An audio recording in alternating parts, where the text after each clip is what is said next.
नमस्कार दोस्तों, आप सबका स्वागत है अपने YouTube चैनल बेस्ट स्टडी 2020 में।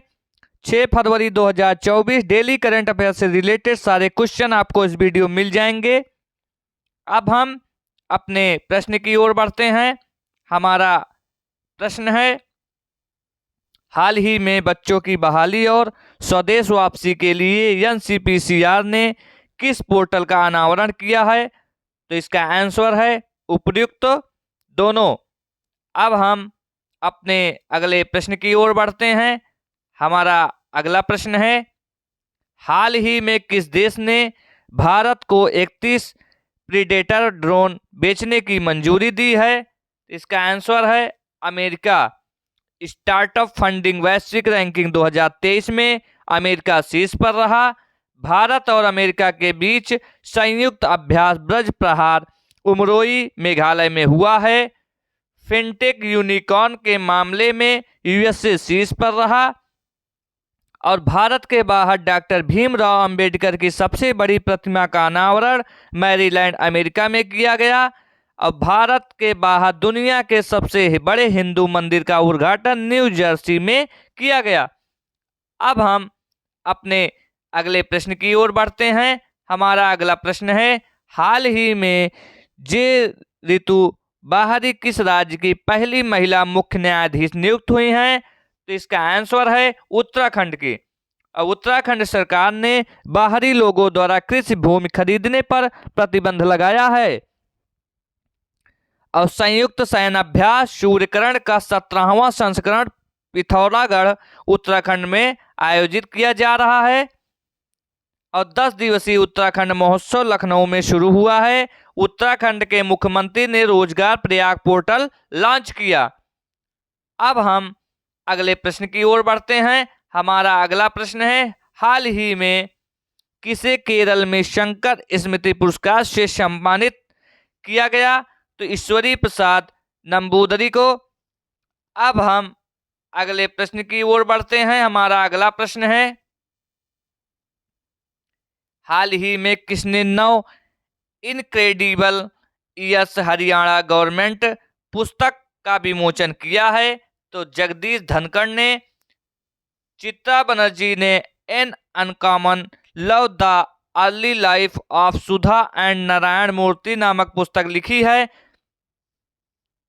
अब हम अगले प्रश्न की ओर बढ़ते हैं। हमारा अगला प्रश्न है, हाल ही में साउथ के किस अभिनेता ने राजनीतिक पार्टी तमिझागा वैतरी कजगम लॉन्च की है? तो थलापति विजय ने।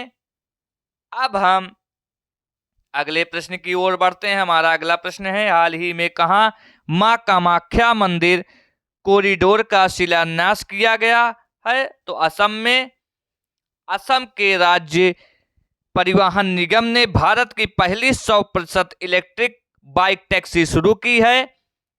8वां Brahmaputra valley film festival Guwahati में हुआ है। अमृत वृक्ष आंदोलन के लिए असम के मुख्यमंत्री को गिनीज वर्ल्ड रिकॉर्ड प्रमाण पत्र प्राप्त हुआ। और असम के मुख्यमंत्री को सिंगापुर की शीर्ष फेलोशिप से सम्मानित किया गया। अब हम अगले प्रश्न की ओर बढ़ते हैं। हमारा अगला प्रश्न है, हाल ही में किस राज्य सरकार ने कोरोमंडल फर्टिलाइजर पर 5.92 करोड़ रुपए का जुर्माना लगाया है? तो तमिलनाडु ने। टाटा पावर ने तमिलनाडु में 70,000 करोड़ रुपए का निवेश की घोषणा की है। और स्ट्रीट चाइल्ड क्रिकेट विश्व कप चेन्नई में आयोजित किया जाएगा। और हुंडई और आईआईटी मद्रास तमिलनाडु में हाइड्रोजन इनोवेशन वैली स्थापित करेंगे। अब हम अगले प्रश्न की ओर बढ़ते हैं। हाल ही में वित्तीय वर्ष 2024-25 के लिए सॉवरेन गोल्ड बॉन्ड जारी करने की राशि को बढ़ाकर कितना कर दिया है? तो 35,000 करोड़। अब हम अगले प्रश्न की ओर बढ़ते हैं। हमारा अगला प्रश्न है, हाल ही में पूर्वी क्षेत्र कृषि मेला 2024 कहाँ शुरू हुआ है? इसका आंसर है झारखंड में। और झारखंड सरकार ने आदिवासियों और दलितों के लिए वृद्धावस्था पेंशन की आयु घटाकर 50 वर्ष कर दी। प्रधानमंत्री मोदी ने 10,000वें जन औषधि केंद्र का उद्घाटन देवघर में किया। और श्रमिकों के लिए न्यूनतम मजदूरी सुनिश्चित करने के लिए कदम उठाने वाला पहला राज्य झारखंड बना है। अब हम अगले प्रश्न की ओर बढ़ते हैं। हाल ही में किसे सूचना एवं प्रसारण सचिव नियुक्त किया गया है? तो संजय जाजू को। Uttarakhand uniform civil code committee की अध्यक्ष जे रंजना प्रकाश देसाई बनी हैं। पवन कुमार वित्त मंत्रालय के मुख्य सलाहकार बने हैं। बेंगलोर मेट्रो के प्रबंधन निदेशक के रूप में महेश्वर राव को नियुक्त किया गया। अब हम अगले प्रश्न की ओर बढ़ते हैं। हाल ही में किसे स्वास्थ्य सचिव नियुक्त किया गया है? तो अपूर्व चंद्रा को।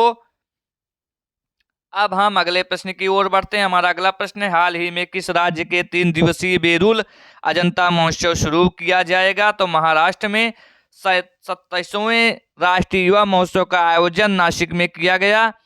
महाराष्ट्र पुलिस का नया डीजीपी रश्मि शुक्ला को नियुक्त किया गया। देश की सबसे बड़ी अर्थव्यवस्था के रूप में महाराष्ट्र उभरा है। पुणे में सबसे बड़ी पढ़ने की गतिविधि का गिनीज वर्ल्ड रिकॉर्ड हासिल किया।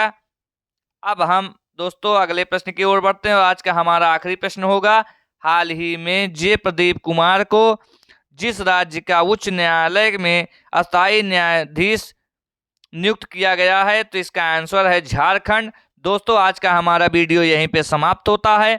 दोस्तों यह वीडियो आप सबको कैसा लगा हमें कमेंट बॉक्स में जरूर बताएं और हमारे चैनल बेस्ट स्टडी 2020 को सब्सक्राइब करना ना भूलें। आज के लिए धन्यवाद। जय हिंद, जय भारत।